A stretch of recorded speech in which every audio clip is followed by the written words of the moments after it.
Hello my dear student. तो last lecture के अंदर हमने पढ़ा था किस तरह से एनर्जी बैंड्स का फॉर्मेशन होता है, किस तरीके से वैलेंस बैंड का फॉर्मेशन होता है, कंडक्शन बैंड का फॉर्मेशन होता है और किस तरीके से उन दोनों के बीच में एनर्जी गैप आता है। और साथ में मैंने आपको ये भी बताया था कि ये जो एनर्जी गैप होता है, ये जो फॉरबिडन एनर्जी गैप होता है, उसकी डिस्टेंस कंडक्टर, सेमी कंडक्टर या इंसुलेटर तीनों में अलग अलग होती है। ऐसा क्यों होता है ये भी हम लास्ट लेक्चर के अंदर पढ़ चुके हैं। अगर आपने नहीं पढ़ा है तो डिस्क्रिप्शन बॉक्स में मैं लिंक शेयर कर रही हूँ, आप उसे पढ़ लीजिए। आज हम पढ़ेंगे बहुत ही इंपॉर्टेंट टॉपिक जो कि हमारा शायद 10th क्लास से स्टार्ट हो जाता है। 10th 11 12 बीएससी एमएससी और इंजीनियरिंग सभी के अंदर हमें इस टॉपिक को पढ़ना होता है, and that is difference between conductor, semiconductor and insulator. इन तीनों में क्या डिफरेंस होता है, पॉइंट वाइज पॉइंट हम इसको समझेंगे और इतना ढंग से समझेंगे कि एग्जाम में किसी भी तरह से क्वेश्चन पूछ लिया जाए हम उसका आंसर दे सके। तो स्टार्ट करते हैं। देखिए, सबसे पहले इंसुलेटर, सेमीकंडक्टर, कंडक्टर। मैंने आपको लास्ट लेक्चर में भी बताया था, इंसुलेटर वो होते हैं जिनके अंदर कंडक्शन बैंड जो होता है उसके अंदर इलेक्ट्रॉन नहीं पाए जाते हैं, और वैलेंस बैंड और कंडक्शन बैंड दोनों के बीच में बहुत ज्यादा एनर्जी गैप का डिफरेंस होता है। फॉरबिडन एनर्जी गैप जो है वो इनका 6 इलेक्ट्रॉन वोल्ट से 10 इलेक्ट्रॉन वोल्ट तक होता है।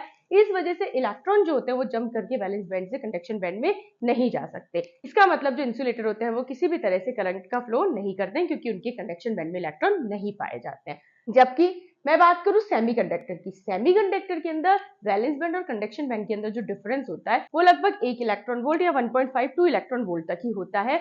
और नॉर्मल रूम टेम्परेचर की बात मैं करूं तो कुछ इलेक्ट्रॉन कहां पे प्रेजेंट होते हैं, कंडक्शन बैंड के अंदर प्रेजेंट होते हैं। हाँ, 0 केल्विन टेम्परेचर पर तो सेमीकंडक्टर भी किसकी तरह बिहेव करते हैं, इंसुलेटर की तरह। लेकिन रूम टेम्परेचर पर क्योंकि कुछ इलेक्ट्रॉन जंप करके कहां पहुंच चुके होते हैं, कंडक्शन बैंड में, तो यहाँ पे कंडक्टिविटी फ्लो होती है। लेकिन कंडक्टर कंडक्टर के केस में क्या होता है, कंडक्शन बैंड और वैलेंस बैंड दोनों एक दूसरे पे ओवरलैप है, तो यहाँ पे हमेशा करंट का फ्लो होता है। तो कंडक्टर वो होते हैं जिसके अंदर हमेशा करंट का फ्लो होता है। अब हम करते हैं इन तीनों की कंपैरेटिवली स्टडी। तो देखिए, स्टार्ट करते हैं। चार्ज कैरियर की अगर मैं बात करूं तो इंसुलेटर के अंदर, जैसा कि मैंने आपको अभी बताया, कोई चार्ज कैरियर नहीं होते, तो नो चार्ज कैरियर। अगर मैं बात करूं इंसुलेटर की तो इनमें किसी तरह की कोई चार्ज कैरियर नहीं है। जबकि सेमीकंडक्टर में, जैसा कि लास्ट प्रीवियस 2 लेक्चर में आपको बता चुकी हूं मैं, सेमीकंडक्टर के अंदर चार्ज कैरियर इलेक्ट्रॉन तो होते हैं लेकिन साथ में होल्स भी होते हैं, जो किसके अंदर फॉर्म होते हैं, वैलेंस बैंड के अंदर। तो यहाँ चार्ज कैरियर कौन हो जाएंगे, इलेक्ट्रॉन्स एंड होल्स दोनों। और जबकि कंडक्टर के अंदर तो आपको सभी को पता है, इलेक्ट्रॉन जो होते हैं, इलेक्ट्रॉन्स आर चार्ज कैरियर। आगे बात करती हूँ कंडक्टिविटी। इंसुलेटर की कंडक्टिविटी बहुत ही लो होती है, मैं कह सकती हूँ इनके अंदर कंडक्टिविटी शो नहीं करते, नो कंडक्टिविटी शो नहीं करते। सेमीकंडक्टर की जो कंडक्टिविटी होती है वो मॉडरेट होती है, यानी कंडक्टर से तो क्या होती है, कम, लेकिन इंसुलेटर से ज्यादा होती है। और अगर मैं कंडक्टर की बात करूं तो इनकी कंडक्टिविटी क्या होती है, बहुत ही हाई, यानी ये अच्छी खासी कंडक्टिविटी को शो करते हैं। आगे बढ़ते हैं। Conductivity change with respect to temperature, ये बहुत ही इंपॉर्टेंट फैक्टर है जो आपको आना चाहिए। देखिए, मैं आपको बताती हूँ। अगर मैं बात करूं टेम्परेचर, देखिए ये हमारे पास में क्या हो गया, कंडक्शन बैंड, ये हमारे पास में क्या हो गया, वैलेंस बैंड। वैलेंस बैंड के अंदर क्या प्रेजेंट है, इलेक्ट्रॉन। कंडक्शन बैंड जो होता है इंसुलेटर के अंदर वो क्या होता है, एम्प्टी होता है। अब हमें पता है इंसुलेटर किसी भी करंट का फ्लो नहीं करता है, लेकिन जो अगर मैं टेम्परेचर बढ़ा दूं, बहुत ज्यादा टेम्परेचर बढ़ा दूं, एनर्जी इतनी प्रोवाइड कर दूं कि ये जो वैलेंस बैंड के इलेक्ट्रॉन है, ये जो वैलेंस बैंड के इलेक्ट्रॉन है, ये अपने बॉन्ड को तोड़ के और कहां पे पहुंच जाए, कंडक्शन बैंड के अंदर पहुंच जाए। ठीक है, तो इस केस के अंदर इंसुलेटर में भी करंट का फ्लो हो सकता है, लेकिन इन्हें हाई एनर्जी की रिक्वायरमेंट होती है, यानी बहुत ज्यादा जब आप टेम्परेचर देंगे तभी ऐसा पॉसिबल है। इसके एग्जाम्पल आपको पता है कि ग्लास जो होता है वो किसके अंदर आता है, इंसुलेटर के अंदर आता है, लेकिन फिर भी अगर बहुत ज्यादा टेम्परेचर आप बढ़ा देते हैं तो ये कंडक्टिविटी को शो करने लग जाते हैं। तो यानी मैं कह सकती हूँ कि इंसुलेटर की कंडक्टिविटी टेम्परेचर बढ़ाने पे बढ़ जाती है। तो इसको तो मैं यहाँ से हटा देती हूँ और मैं लिख सकती हूँ conductivity change with temperature. Insulator के अंदर टेम्परेचर जब हमारे पास में बढ़ता है तो कंडक्टिविटी जो होती है वो बढ़ जाती है, किसकी, इंसुलेटर की। सेम विथ सेमीकंडक्टर, मैंने आपको भी बताया कि सेमीकंडक्टर के अंदर इलेक्ट्रॉन कहाँ प्रेजेंट है, ये हमारे पास में होता है वैलेंस बैंड और ये होता है कंडक्शन बैंड, और रूम टेम्परेचर की बात करें तो कुछ इलेक्ट्रॉन कहाँ पे प्रेजेंट होते हैं, कंडक्शन बैंड में प्रेजेंट है। तो ऑब्वियस सी बात है, और इलेक्ट्रॉन अगर हमें चाहिए कंडक्शन बैंड में तो हमें टेम्परेचर बढ़ाना होगा, तभी वैलेंस बैंड के इलेक्ट्रॉन जंप करके कहाँ पहुंचेंगे, कंडक्शन बैंड में। तो यानी जब आप टेम्परेचर बढ़ाते हैं तो जो कंडक्टिविटी होती है वो कंडक्टिविटी क्या हो जाती है, बढ़ जाती है इंसुलेटर के केस के अंदर। टेम्परेचर बढ़ाने पे कंडक्टिविटी क्या हो जाएगी, बढ़ जाएगी। कंडक्टर की मैं बात करूं तो ऑब्वियस सी बात है, देखिए इस पॉइंट को आप ध्यान से समझिए। जो हमारे पास में कंडक्टर है ये होता है कंडक्शन बैंड, ये हो गया वैलेंस बैंड। इलेक्ट्रॉन ऑलरेडी क्या होते हैं, कंडक्शन बैंड के अंदर प्रेजेंट है, क्योंकि वैलेंस बैंड और कंडक्शन बैंड एक दूसरे पे ओवरलैप है। अब इस केस के अंदर अगर आपने टेम्परेचर को बढ़ा दिया तो क्या होगा, जो इलेक्ट्रॉन यहाँ कंडक्शन बैंड में प्रेजेंट है उनके अंदर रैंडम अब मोशन होने लगेगा, यानी जब इन्हें एक्स्ट्रा एनर्जी प्रोवाइड की जाएगी तो इनमें रैंडम मोशन होना शुरू हो जाएगा। जो इनकी परफेक्ट वेलोसिटी थी ना उसे छोड़कर, और ये इस तरीके से स्कैटर्ड रैंडम मोशन शुरू कर देंगे।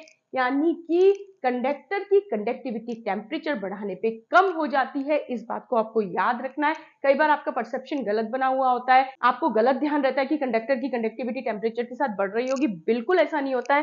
कंडक्टर्स की कंडक्टिविटी हमेशा टेम्परेचर बढ़ाने पे कम हो जाती है, आपको याद रखनी है। जबकि इंसुलेटर की कंडक्टिविटी टेम्परेचर बढ़ाने पे क्या हो जाती है, बढ़ जाती है। ओके, मैं इसको यहां से हटा देती हूँ। तो मैं लिख सकती हूँ कि टेम्परेचर बढ़ाने पे कंडक्टिविटी जो होती है, किसकी कंडक्टिविटी की बात करें हम, कंडक्टर की, ये कंडक्टिविटी क्या हो जाती है, कम हो जाती है। आपको ध्यान रखना है, टेम्परेचर बढ़ाने पे कंडक्टिविटी क्या हो जाती है, कम। इसको मैं और यहाँ पे ढंग से लिख देती हूँ, टेम्परेचर बढ़ाएंगे और कंडक्टिविटी जो होगी, कंडक्टिविटी जो होगी वो क्या हो जाएगी, कम, कंडक्टर के केस में। आगे बढ़ते हैं, टेम्परेचर कॉफिशिएंट ऑफ रेजिस्टेंस। देखिए इसका मतलब समझिए आप, इसका मतलब ये है कि जब मैंने इंसुलेटर का टेम्परेचर बढ़ाया तो कंडक्टिविटी क्या हो गई, बढ़ गई। कंडक्टिविटी बढ़ गई, इसका मतलब रेजिस्टेंस क्या हो गया, कम हो गया। पॉइंट समझिएगा आप, जब हमने टेम्परेचर बढ़ाया, टेम्परेचर बढ़ाने पे कंडक्टिविटी इंसुलेटर की बढ़ गई, तो ऑब्वियस सी बात है कंडक्टिविटी कब बढ़ती है, जब रेजिस्टेंस क्या हो जाता है, कम हो जाता है। रेजिस्टेंस कम हो जाता है, यानी कि टेम्परेचर बढ़ाने पे रेजिस्टेंस क्या हो रहा है, कम। तो कॉफिशिएंट अगर टेम्परेचर का मैं रेजिस्टेंस के रिस्पेक्ट में देखूं तो क्या आ जाएगा, नेगेटिव। तो यहाँ पे ऑब्वियस सी बात है, टेम्परेचर बढ़ाया, टेम्परेचर बढ़ाने पे क्या हुआ, रेजिस्टिविटी क्या हो गई, कम, क्योंकि कंडक्टिविटी बढ़ रही है। तो कॉफिशिएंट कैसा हो जाएगा इसका, नेगेटिव। नेगेटिव कॉफिशिएंट हो जाएगा temperature coefficient of resistance. Same ऐसा ही सेमीकंडक्टर के रिस्पेक्ट में, सेमीकंडक्टर की भी टेम्परेचर बढ़ाओगे, कंडक्टिविटी बढ़ रही है। कंडक्टिविटी और रेजिस्टेंस में क्या रिलेशन होता है, इनवर्स का रिलेशन होता है। तो ऑब्वियस सी बात है कि टेम्परेचर बढ़ाने, इसका मतलब क्या हो रहा है, रेजिस्टेंस कम हो रहा है। तो जो कॉफिशिएंट है वो वापस यहाँ पे भी क्या आ जाएगा, नेगेटिव। लेकिन इन केस ऑफ कंडक्टर अगर मैं बात करूं, टेम्परेचर बढ़ा रहे हैं तो कंडक्टिविटी क्या हो रही है, कम। और कंडक्टिविटी कम हो रही है, इसका मतलब क्या बढ़ रहा है, रेजिस्टेंस। कंडक्टिविटी कम हो रही है मतलब क्या बढ़ रहा है, रेजिस्टेंस। यानी टेम्परेचर के साथ रेजिस्टेंस कॉफिशिएंट कैसा हो जाएगा, पॉजिटिव। टेम्परेचर बढ़ा रहे हैं, ऑब्वियस सी बात है रेजिस्टेंस बढ़ रहा है, तो कॉफिशिएंट कैसा हो जाएगा, पॉजिटिव। आई होप आपको ये अच्छे से समझ में आ गया होगा। आगे बढ़ते हैं, फॉरबिडन एनर्जी गैप, बहुत ही इंपॉर्टेंट, हम बहुत बार इसको डिस्कस भी कर चुके हैं। फॉरबिडन एनर्जी गैप, बाकायदा हम इसको एक डायग्राम से समझेंगे। ये हमारे पास में हो गया फॉरबिडन एनर्जी गैप। अगर मैं बात करूं, ये हो गया मेरे पास में वैलेंस बैंड, ये हो गया कंडक्शन बैंड। इंसुलेटर के अंदर जो ये फॉरबिडन एनर्जी गैप होता है, इसकी वैल्यू जो होती है हमारे पास में ग्रेटर देन 5 इलेक्ट्रॉन वोल्ट या 7 इलेक्ट्रॉन वोल्ट जो होती है उससे ज्यादा होती है। आप लोगों को ध्यान रखना है, बहुत ज्यादा गैप होता है, इसलिए इलेक्ट्रॉन जंप करके कहां नहीं पहुंच सकते, कंडक्शन बैंड में। सेमीकंडक्टर के केस के अंदर जो ये फॉरबिडन एनर्जी गैप होता है, ये मेरे पास में कंडक्शन बैंड, ये हो गया हमारे पास में कौन सा बैंड, ये हमारे पास में हो गया वैलेंस बैंड, ये हो गया कंडक्शन बैंड। और ये जो फॉरबिडन एनर्जी गैप होता है, ये जो एनर्जी गैप, इसकी वैल्यू कितनी होती है, लगभग 1 इलेक्ट्रॉन वोल्ट या इसके आसपास होती है।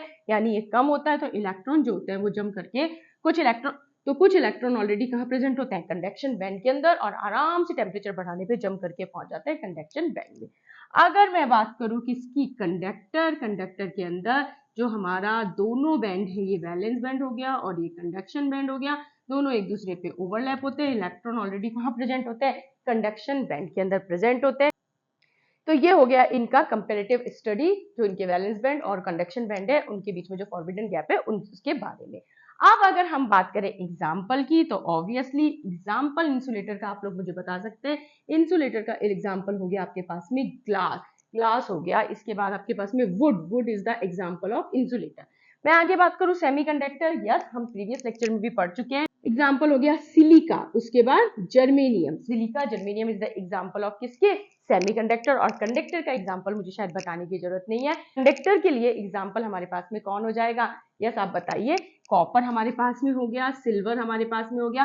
तो कंडक्टर के और मोर जो एग्जाम्पल है वो आप लोग मुझे कमेंट बॉक्स में लिख के बताएंगे। इसके अलावा एक दो एग्जाम्पल आप सेमीकंडक्टर और इंसुलेटर के भी मुझे कमेंट बॉक्स में लिख के बताइए। तो आज के लिए इतना ही, मिलते हैं नेक्स्ट लेक्चर में। आई होप आपको ये समझ में आया हो। Thank you so much.